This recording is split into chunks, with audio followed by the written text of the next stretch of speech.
Hi everyone, delonewolf here, and welcome back for another EVE Online video. And in today's video I want to try to answer some questions that have been coming back from time to time in the comments on the video, and those are for my market settings, and then also a couple of questions about the access lists and the structure browser.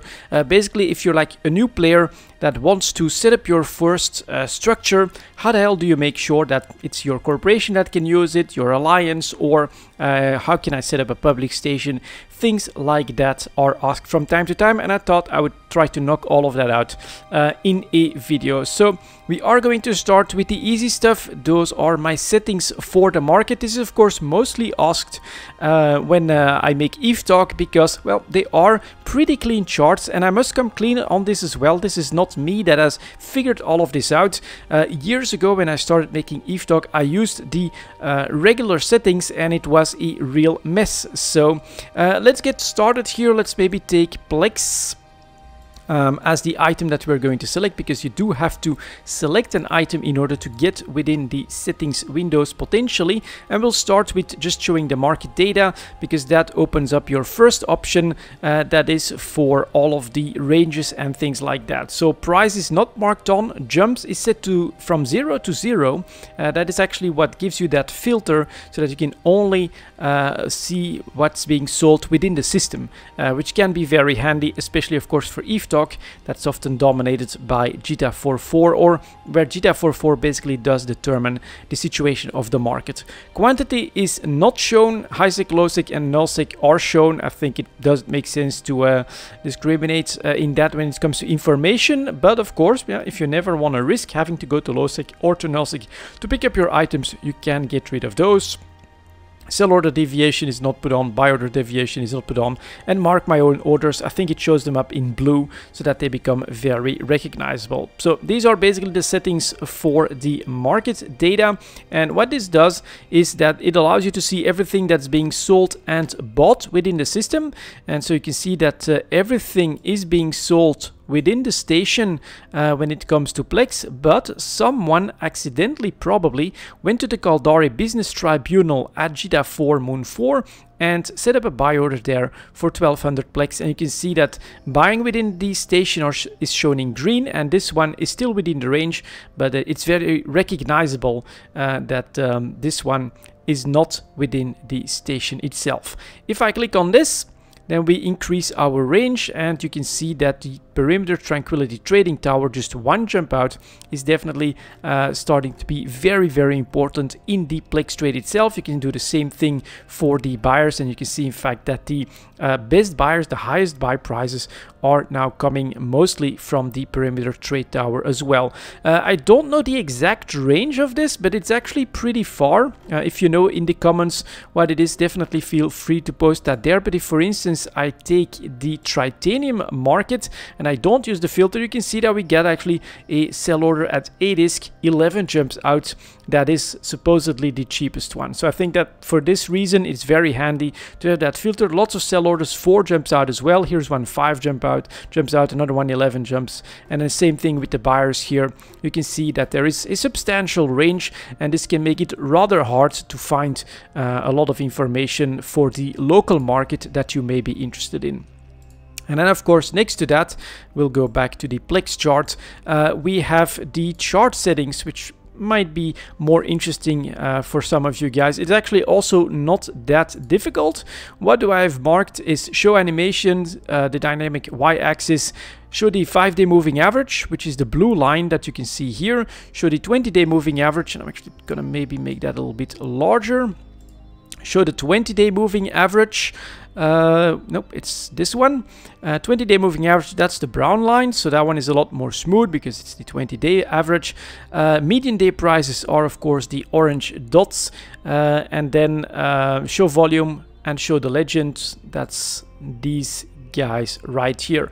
What we're not showing is the Donchian channel and the min-max, and the main reason for this, let me show you. If you click on that, the Donchian channel is very interesting when it comes to showing volatility, but it also does create a much flatter chart. It's a lot more difficult now to actually be able to tell exactly what the range is and what kind of upswings or downswings we have seen in the last couple of months. And then the show min-max does the exact same thing, which is the reason why, especially for ETH they are removed.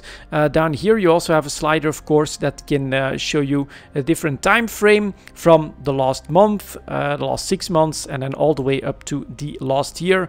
I personally, of course, like to keep an eye on the yearly trend as well, to know exactly what's been happening, if we're at a 1 year low point, such as with Plex, for instance, and things like that. And you can see that on, I think it's especially goods that are traded in very large volumes, that the Donchian channel and the show min-max really make the chart a lot less easy to read than when they are off. I really think that this is a much cleaner and easy chart. Now, that's not to say that this is not without its important information. For instance, if we do the same exercise on the Jackdaw chart, the Donchian channel is a really good indicator of the range and the volatility that was happening on the market here. You can see, in fact, that sure, the daily prices went up to 80 million ISK, but we actually have data showing that this went up to 90 million ISK for the Jackdaw. Crazy spike, of course, a couple of months ago in February. Although I feel like the chart without it still does a very good job. The Donchian channel really does show that this was a 1 day or a couple days massive increase in price here that needed a little bit of time, and that the volatility of the price range went from 40 million up to 90 million, above that even. That is potentially really good information. Same thing with the min-max price, of course. Here we go. So one order actually went for 90+ million ISK as well on that day when we reached that absolute peak. Now, the average didn't get above 80 million. That was at 77.9 million. But it just goes to show you that the potential trade range here on the show min-max can be very important if, for instance, you're interested in trying to buy low and to sell high. Perhaps this could be very interesting in, for instance, some of these Take-Two ships, right? I keep saying, well, look at that, maybe 25 million for the Manticore has always been my bottom price, but you can actually see that over here, the potential has been even below 20 million as well on some sales for Manticores. And then the high points, of course, go up to 40 million at the start of the year and almost 40 million right here as well. So this is really good information, potentially to see how low can I go with my buy order, or how high can I go with my buy order. And then the Donchian channel, let's try and show that one here as well, basically also shows you, I think, the time frame within which that potential volatility can be achieved, which is actually pretty impressive on some of these Take-Two ships, which is why I like them so much when it comes to trading. But again, if you have to look at this full chart, it's so full of information that I think it is very difficult to read like more general trends, or to try and connect a story to what's happening on the current price. So show min-max is gone, show Donchian channel. You've got a much smoother chart, a much cleaner perspective here, and this is how I like to look at the market mostly. Now, having made this video just now, we are probably going to use this show min-max a little bit more as well in the future, because this is really massively important and interesting information for your potential buy orders, which is something that I try to do decently often in my Take-Two ships, for instance. So yeah, actually really good that you guys keep asking these questions, because I keep learning from all of this as well. So market is super interesting in EVE Online, of course, and I hope that anyone that wants to get into the market, into trading, can find this information helpful. Let's move on to the second topic then. 9 minutes. I'll probably put up a timestamp as well for people that specifically want to look at the access lists and the structure browser, because that is decently complex. It's not very intuitive, but I must start with, I think that this system is one where CCP really nailed it, because it is customizable to the individual, and so you can really do anything and everything within. In order to find the access list, which is really what you're gonna want to do first, You have to go to social, and then down here you find the access list, and I can show you guys the ones that I work with. I've got a couple made specifically for the bookmarks folders, so these access lists don't only have a use in the structures in order to determine who can use what or who can do what.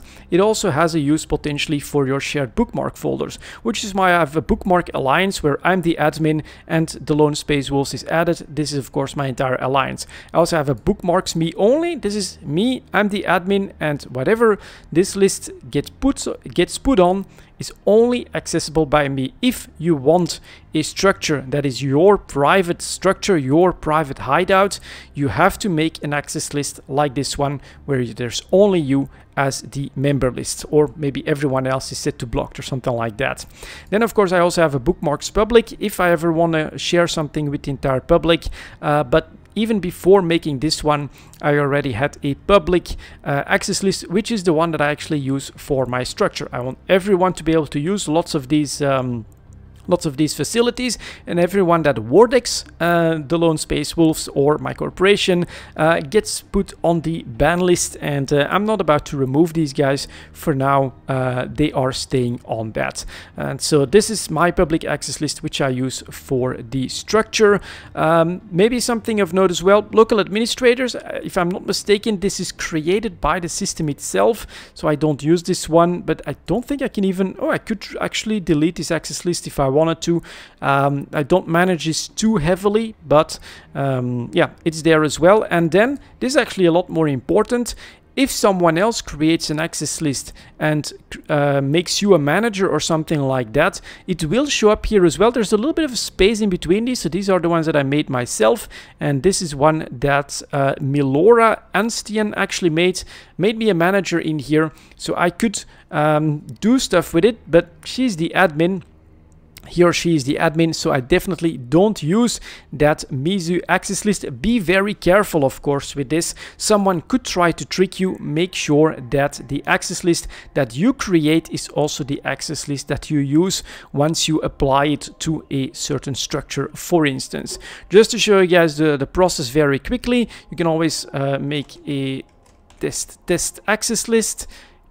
Press create, and then it makes an access list where you're alone and you are the admin, and from here you can start adding depending on what you want it to do. You want it to become a public access list, just right click down here, add everyone. Everyone will have access to this list. You can just remove the member. You want to become an alliance list. Well, there you go. Go to the show info of your alliance, drag it in here. Lone Space Wolves added. Nope, you want this one to actually be for your corporation. That's fine as well. Press show info on your corporation or whichever one you want. Drag it in here, and we are done. You want this to become an access list for individuals. That's perfectly possible as well. We want John of Winterfell, King of the North, to have access here. Just add him, and he will be part of the access list. You want someone to be blocked later down the line, no problem. I can just drag him over here, and he will no longer have access. And I can remove the member as well, if that's how I want to manage it. Oops, and this actually reset for just a moment. Let's put it back on blocked. Well, anyways, that's how you make it, and this I think shows you the potential. You can really create an access list that can do anything at any level. Individual level, corporation level, alliance level, public level. Those are basically all the options that you have, and that should really allow you to do whatever it is that you want to do. After that, you've made all these access lists so that you know, all right, I want a public structure, I want this service for the corporation only, I want a private structure. I have these access lists ready so that I know exactly what I want to put where. You go to Utilities and to your structure browser. And here, of course, you can see these are my structures. Actually, also a good opportunity to thank whoever, I don't actually remember the name, but someone gave me another refinery in Detal. So now I have a moon-based beta. Right now it's set to go on the same bi-weekly schedule every 2 weeks. Next one being Thursday the 21st. There is moon mining that will happen. I'll probably alternate these and make it a weekly schedule if the service remains popular enough. We'll see. I can always check that, of course, on the mining ledger as well. But you've got structures or a structure, and you can see normally that, yeah, these are all tied to my Co-Inc01, the very first profile for the structures that I had created, and that's down here. You can always create a new profile here as well. And then if you create that profile, let's maybe do one as well. Test, something like that. If you create a profile here, then you have to go to the profile settings. You will see that right here, you have a full list of everything that a structure can potentially do. And then it's just about which access list do you want to put next to which service. Docking. Is it a public one? Very easy. Add access list, public. Everyone can now dock to the station that you will tie to this profile. Corporation offices, you don't want strangers to use this, but only your alliance. Fine. Add access list.